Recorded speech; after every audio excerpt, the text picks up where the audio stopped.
What if I told you that one of the biggest obstacles to owning land isn't money? It's trying to do it alone. And many people dream of owning land, a place to build, a place to grow food, a place to create a legacy. But then they look at the price and they immediately think, I can't afford it. And the truth is, maybe you don't have to. What if 6 to 8 like-minded individuals came together with one goal? Not competing, not arguing, not trying to outdo one another. Just a group of trustworthy people working together towards a shared vision. So today I'm going to walk you through a step-by-step blueprint of buying land together and creating something that can outlive all of us. Peace. This is the Modest Prepper. Now, the first step you should do when trying to, go out on faith and buying land is to find your core group. The first step isn't finding land, it's finding people. Finding those 6 to 8 like-minded individuals is so important. And you want to have people who share similar values. They have a similar vision. They're willing to communicate, work together, get through disagreements respectfully, and are committed to the long-term goal.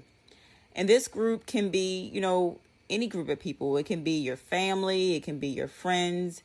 It can be members of your spiritual community. It can be your business partners or any trusted alliances. The key is finding people who are focused on the mission rather than their own personal agendas.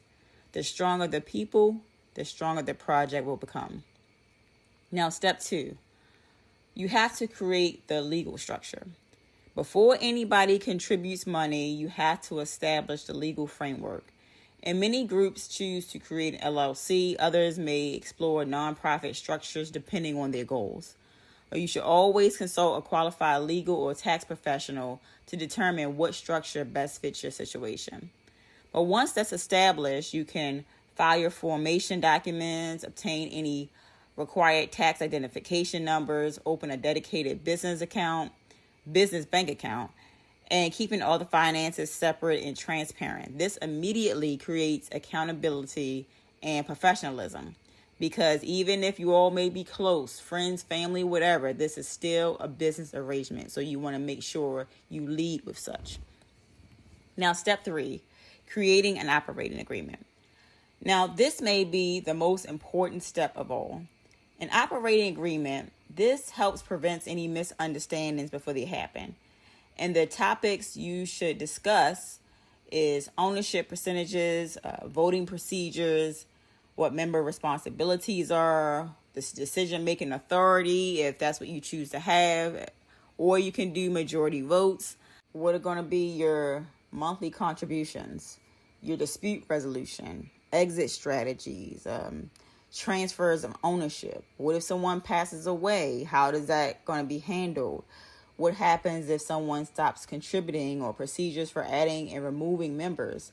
A lot of these things should be discussed and put in the operating agreement to prevent anything, that may arise. And many projects fail because these conversations happen too late. So have them early. Step 4, determine your vision. Now, before shopping for land, you have to answer one question. What are you trying to build? And that's something we had to review as well. Do you want to have individual homes?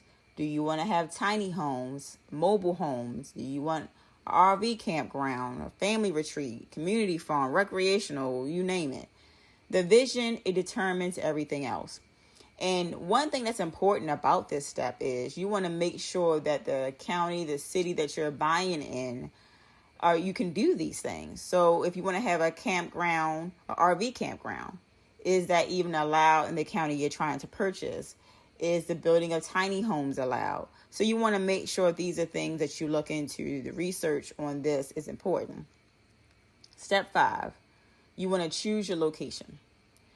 Now you done got all the legal framework out of the way. You got your operating agreement. You kind of got an idea of what you want. But now it's time to identify the area. And these are the questions you should consider. Which state do you want to be in?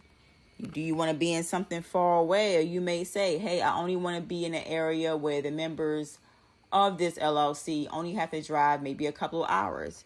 You want to be aware of going too far away, because if you have to catch an airplane to get there in a reasonable time, or is it too strenuous to drive? You want to think about that, because when you have land, you're going to have to get down there to, whether you're meeting someone, doing perk tests, permits, there's maintaining that has to be done. So you want to think about that. In addition to which state, you want to think about which county you want to be in. What's the local economy like? What are the property taxes? What's the population density? How friendly are the local regulations? And of course, when you're thinking about choosing a location, something that members can reach in a reasonable amount of time if needed. Convenience matters more than people realize. Step 6, you want to decide what type of land you want. Not all land is equal. So some questions you have to ask is, do you want raw land? And that may take a lot more work. So you have to think every answer affects the cost. So you want to think about that. Do you want utilities already installed? Do you want electric already on the land? Do you want water access? Do you want electric access? Do you want unrestricted land so you're able to move how you want to? Do you want agricultural zoning? This affects everything you do as far as the land and how you move. So those are questions that you want to ask. Step 7, verify legal access. This is one of the most overlooked issues, is access. You want to make sure the property has legal road frontage whenever possible. Access, you can have easements to access your property, but it can become complicated. What if it's only lasting 5 years, and then when it's time to renegotiate, somebody else owns the land that gave you the easement, and now there's complications? You want to know exactly how you'll reach your land both today and years from now. So make sure you have access. Step number 8, determine your budget. Now, when it comes to buying land, before you purchase, this is something you want to determine whether you want to do a cash purchase. You want to do owner financing, traditional financing. Many groups start by agreeing on the initial contribution amount. For example, if you have 8 members starting out with $10,000 each, then you have an $80,000 purchasing fund. And the goal is to create a realistic plan that everyone can support. Because depending on how you are purchasing the property, you may have to have monthly payments that have to be covered too. So you want to consider that and make sure everyone is comfortable with how we move forward. So there's no unnecessary strain on any one member. So you want to think about that. Step 9, you want to consider owner financing. And many land investors prefer owner financing because it may provide flexibility compared to traditional financing. The terms may vary, so carefully review any agreement. Make sure you have someone look at it. The objective is to create a payment structure that's sustainable for the group, which means if you're buying a property, you have $80,000 in your account, but the property you want to purchase is $150,000. So you only want to put $40,000 down. And I'm just creating a generic scenario, of course. You want to put $40,000 down, and the payments are $560 a month. So if you put that with 8 members, divide that, I think that's around $70-something each. You want to have that money that way. You can say, okay, is $70 each a month comfortable for everyone? So that way the mortgage and the taxes, that's all paid, and there's no issue with making sure you're keeping up with the payments.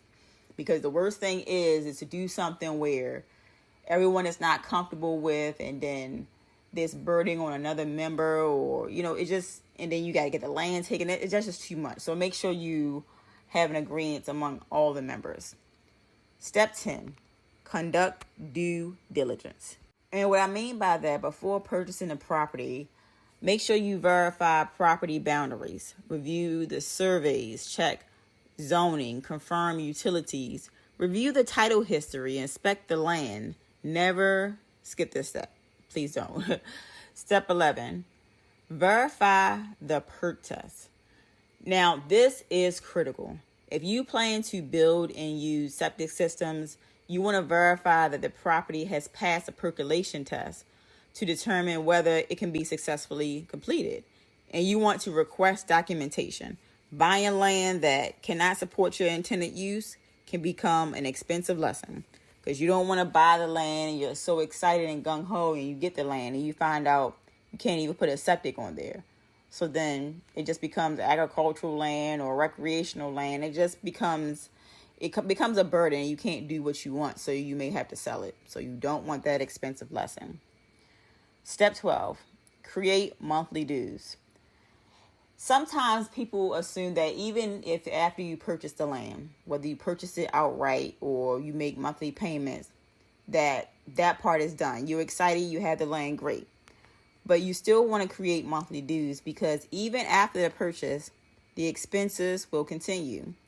And some of those expenses that you may come across, or you will come across, is property taxes, LLC maintenance, professional services, like if you want to have an accountant to file your taxes, every year, surveys, having consultants, administrative expenses, and land improvements. So a small monthly contribution from each member can help create a healthy operating fund.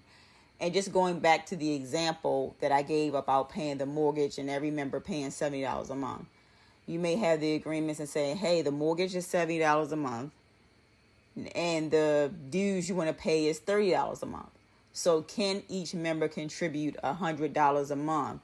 And then any additional money, that money is just building up in your fund. And another way this helps is, say if there's an expense that you want to have on the land, you want to build a driveway, and you say, hey, we want to have a driveway instead of driving up this dirt road. Okay, cool. Let's just say the driveway costs $8,000. So you can build up the money into the bank account, and then you can say, hey, so we won't hold anything up, we're going to take $8,000 out of this account and put it for the driveway. And then that $8,000 you take out, you just don't want to take it out. You want to be able to have the members put back in.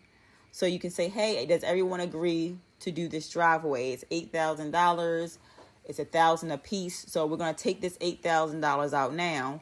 And then can everyone agree to put $1,000 each back in by, 6 months? Because you have to keep in mind they're still paying $100 a month for the mortgage and the dues. So it's money. Land costs money. Building costs money. But if you do it together, it makes it more palatable. Step 13, hold regular meetings. Success, it comes from communication.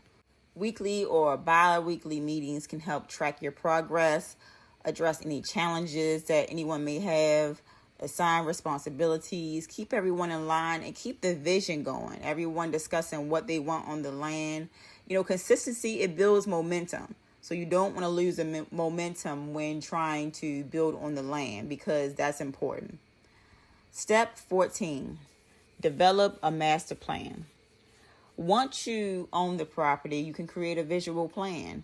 You can map out the homes, the road, garden, the water system, storage areas, community spaces. A shared vision, it helps everyone see where you're headed.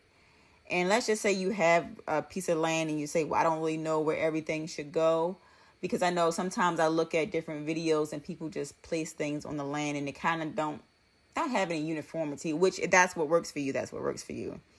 But if you want to have something in line where you want it to look together, then you may say, hey, I'm going to get a civil engineer to kind of help us map out where things should go. So that doesn't hurt.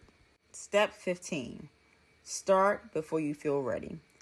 And I say this is one of the most important lessons, because sometimes we think, oh, I'm going to wait until all the stars are aligned. And if you're going to wait for that, it's never going to happen.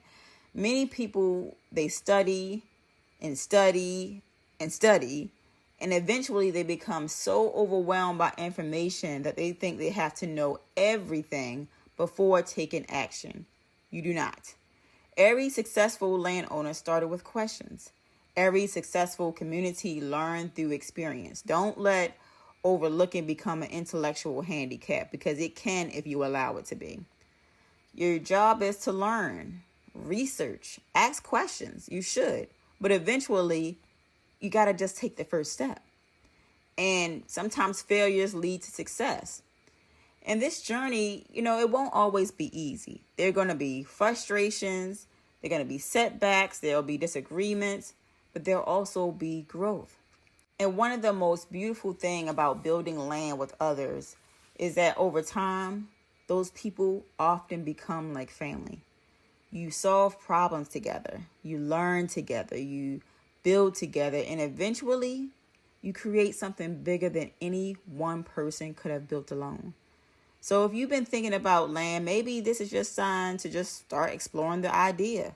Sometimes the dreams we carry, they're not random. Sometimes when you just think about something, you have a dream, or even you daydream and you just think about what it will be like. That's not random. Those ideas are given to you to be able to place it into action. And sometimes they're invitations to build something meaningful. So don't sit on the idea forever. Because if you sit on the idea too long, sometimes it's given to you again and say, hey, I gave you this idea. Go ahead and move out on it. But then if you don't, somebody else will move out on that very idea. So stop doubting yourself. Go ahead and move forward and just learn along the way. Start researching, start planning, start talking to people, and start moving toward the future you want to create for you. So if I missed something, let me know in the comments. Let's learn from one another. Let's share ideas and help all of us just move forward. So if you like this video, please like it, subscribe, and share. And as always, this is the Modest Prepper reminding you to take care, stay grateful,